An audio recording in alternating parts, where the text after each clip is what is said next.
Matt, every youth minister runs into situations where they have what they think are wonderful, provocative, open questions, and they're looking at a bunch of their students looking at their shoes, and nobody's quite prepared to speak. And I know you've given a lot of thought to how to create the space or nudge a moment or make it a little easier to break that ice. Can you share with us whatever your thoughts are on helping students move into that space where they're willing to share?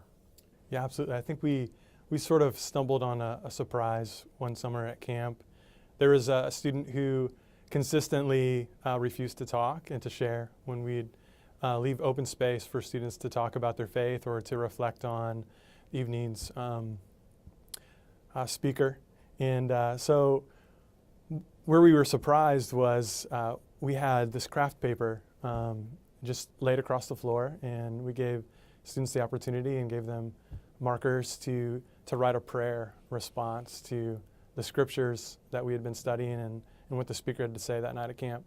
And I was surprised at the articulation of this particular student who would never ever share.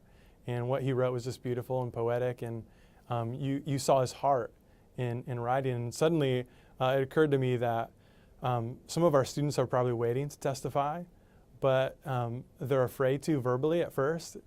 But if we give them the space to write things down and give them that time to prepare to speak to others, then they're more apt to open up. And so you never underestimate the power of a 3x5 note card. And we've just used random note cards here on trips and things like that, but we've created what we call a capture card. And it's the size of a 3x5 note card with a picture of like a Polaroid picture with just empty space in it. And we tell our students what God is doing here in this time, in this space that we are meeting and having this adventure or activity. Capture what he's saying and doing, the things that you're noticing, so that later you can look back on this.